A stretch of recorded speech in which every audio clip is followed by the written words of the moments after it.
Hey up fellas, look what we got here. Triumph Rocket GT, or a Triumph Rocket 3 GT. And let's just start off, guys, by saying this bike is an absolute monster. Well, actually it's not, it's a rocket, but hey, that's as good as the human's going to get. That was a bit of a motorcycle joke. Sorry about that. And guys, if I could just interject here. If you wait until the end of the video, I actually have a story behind why they did the marketing video and raced this against a Mclaren 720S. I think it was Mclaren 720S. Anyway, it was a Mclaren. And I'll tell you the story of why they actually changed their marketing to show you how fast this bike was. So wait until the end and I'll tell you that. So, if you haven't already heard about this, I don't know where you've been, but this thing is immense. 160 odd horsepower, 220 odd newtons of torque. It is just ridiculously fast. Ridiculously fast.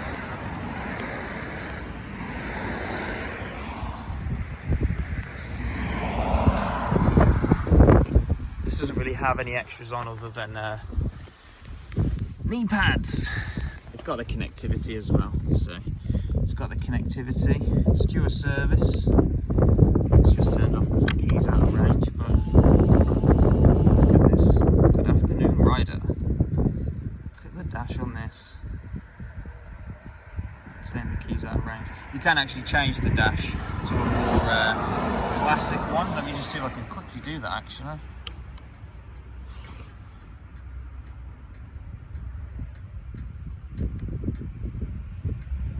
Trip display. Oh, I don't know. I can't be bothered. I can't be bothered. There's another video on that somewhere on YouTube. You don't need to watch. You don't need to watch me change the dash. The only thing is on the GT, it's forward peg. So if you're not used to it, you find yourself setting off and then looking down to see where the pegs are. That's the only thing that I've found. Obviously, the difference with the GT and the R, and I haven't done a video on the R. Although I have shown you how to clean one, so I'll put a card up on that one that I did about cleaning the bike. But you get the forward pegs, handlebars, sorry, are set just a little bit further forward or back, whichever way you want to describe it. You also get the pillion backrest, which also doubles up as a helmet holder. I'll just move that. So you also get that, which is adjustable as well. There's a button there to show you that it's adjustable. Okay. You also get, on both of them, these cool things here. Look at this. Just imagine if those were actually electric.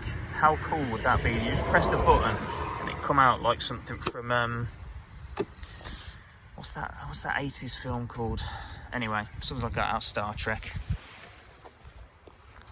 We get Brembo brakes. There's a few rider modes on it: rain, road, sport, rider. Whichever one of them, it goes mental. Shock. I think the front and the back are adjustable. Well, the front definitely is. You can see that there. And then the rear, you've got adjustment there. I haven't messed with this. It's a little bit firm, but I haven't messed with it from standard. So let's just talk about some of the details. I just love this bit here. And then if I go around the other side, it's got it on there as well. I just love those little details like that. I think they're great. Tyres, I did have a couple of conversations with people actually, strangely enough, about the tyres, asking if these Avon Chromes are any good. One had a Harley that was considering putting them on. Now, as far as I know, the tyres were specially designed for this bike, but if anyone's watching this thinking someone's going to mention the tyres, I think the tyres are absolutely fine. I rode the Rocket in the absolute pouring, the Rocket R in the absolute pouring down rain, and it performed absolutely fine. Didn't miss a beat. Handling on the bike is as you'd expect for a 2.5 litre motorcycle. It does go round. It can be a bit a bit hard sometimes, but it does go round. It does go round.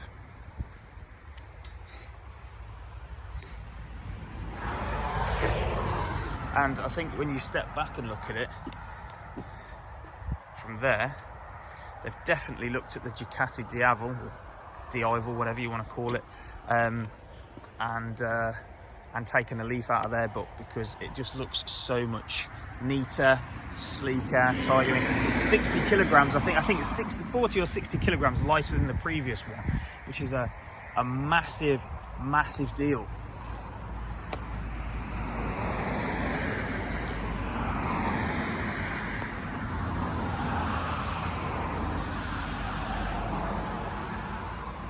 I suppose the reason you'd go for the GT over the Rocket R is for pillion, I would say, or if you prefer forward pegs.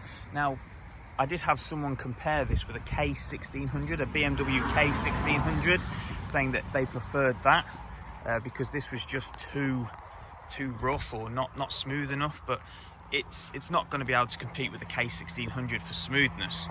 But you're going to buy this. You're going to buy this because it's a Rocket 3. There's no other reason for you to buy this. You know, this sort of holds its own desirability for just being a Triumph Rocket, and it's as simple as that, really. It's as simple as that. If you're riding this bike, comparing it to a Harley, or comparing it to, like you say, a K1600, I mean, obviously it's going to knock the socks off a Harley, but if you're comparing it with a K1600, then it's you know, you're not comparing apples with apples, in my opinion. But I like it. I mean, I kind of compare this bike with a BMW S1000RR, and I know that sounds really strange, but first of all, there's too much power for the road, okay? In my opinion, for my riding ability, it's just got too much power. Just like any other kind of liter sports bike, there's just too much power for the road.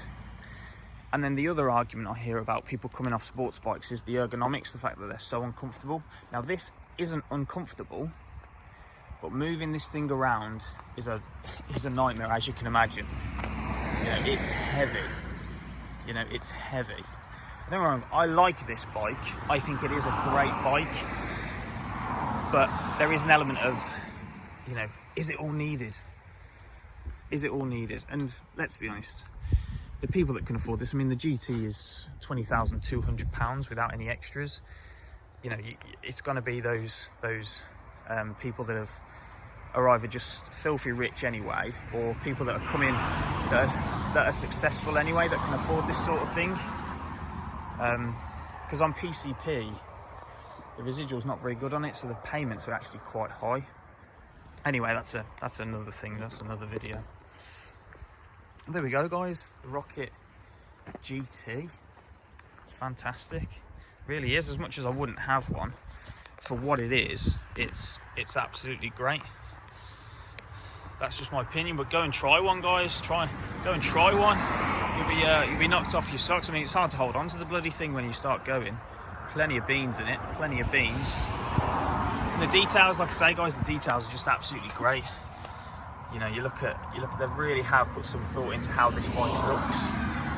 And those pillion pegs, again, look, I'll just show you. I mean, they're great. If someone can design an electronic motor for those, that would be just epic. But there we go, guys. Hope you liked the video. And don't forget to hit the subscribe button. And I will see you on the next one. So, guys, the story behind the Mclaren video is because when Triumph was starting with their marketing, it was all very nicey videos of this bike, just doing a lot of touring, going around the mountains, that sort of thing. But they were still boasting about how much power it had. So I think they had some feedback from some focus groups saying, well, if the bike's so fast, why aren't you showing how fast it is? And that's the reason why they changed their marketing, or they added the marketing of a drag race with this against the Mclaren 20S, just to show you how fast it is. I think it was a Mclaren 20S.